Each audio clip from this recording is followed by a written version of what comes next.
علامہ اقبال علیہ رحمہ فرماتے ہیں کہ میں گھر آیا اور ہمارے گھر کے سامنے ایک سائل کھڑا تھا. سائل چوں قضائے مبرم، جس طرح قضائے مبرم ہوتی ہے ٹلتی نہیں ہے، اس طرح وہ ٹلنے والا ہی نہیں تھا. میں نے اس کو لا کہا کہ بابا چلا جا معاف کر، لیکن وہ ضد کر کے گھر کے دروازے کے اوپر کھڑا تھا. میں لاؤبالی کی عمر تھی تو سکول سے آیا تھا، میرے ہاتھ میں چھوٹی سی چھڑی تھی تو میں نے اس کے کاسے کے اوپر ماری. وہ کاسا ٹوٹ کے گر گیا اور اس کے اندر جو سارے دن کی ریزگاری جمع کی تھی وہ بھی بکھر گئی.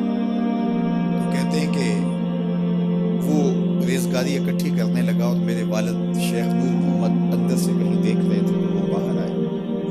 انہوں نے وہ ریزگاری اکٹھی کر کے اس کو دی اور اس کو اور پیسے دیے اور اس سے معذرت کی اور اس کو رخصت کیا اور مجھے بازو سے پکڑ کے اندر لے گئے.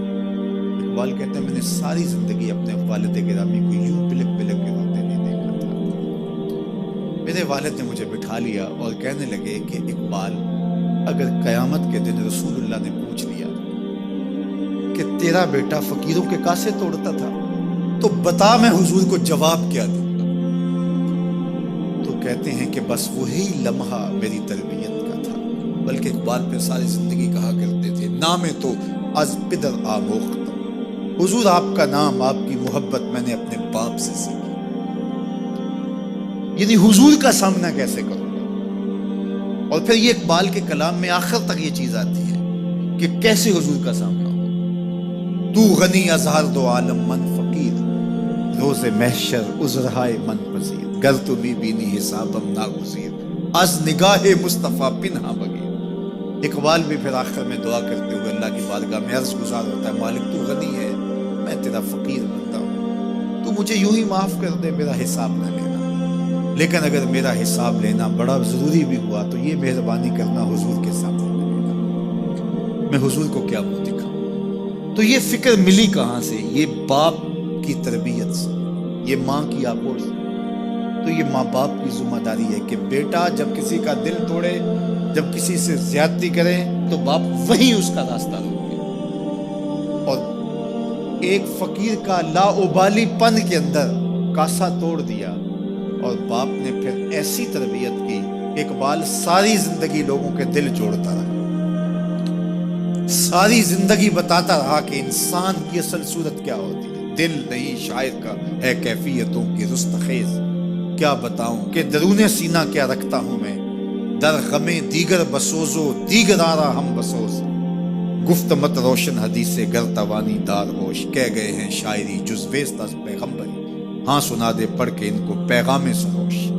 وہ کہتا ہے دوسروں کے غم میں جلنا اور پھر اس غم کو جہان میں پھیلا دینا، اسی کا نام شاعری ہے. پھر اقبال نے وکری شاعری کی. شاعر تو اور بھی ہیں لیکن اقبال کہتا ہے شاعری از مثنوی مقصود نیست، بت فروشی بت گری مقصود نیست، کشتائے انداز ملا جامیم، نظم و نثر او علاج خامیم.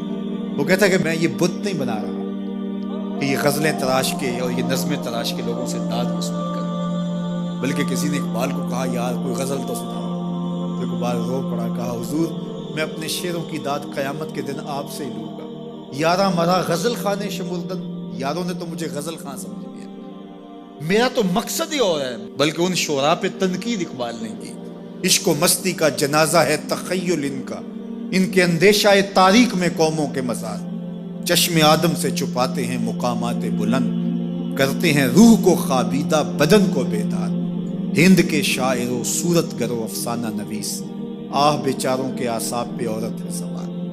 ہر وقت لب و رخسار کے تذکرے، ہر وقت نشیلی آنکھوں کی کہانیاں، ہر وقت کدے رانا کی باتیں. کہا تم اس خول سے نکل ہی نہیں رہے، تمہاری شاعری صرف ایک عورت کے گرد گھوم رہی ہے جس نے اس کو تخلیق کیا، اس خالق کے جلوے بھی تو دیکھو نا.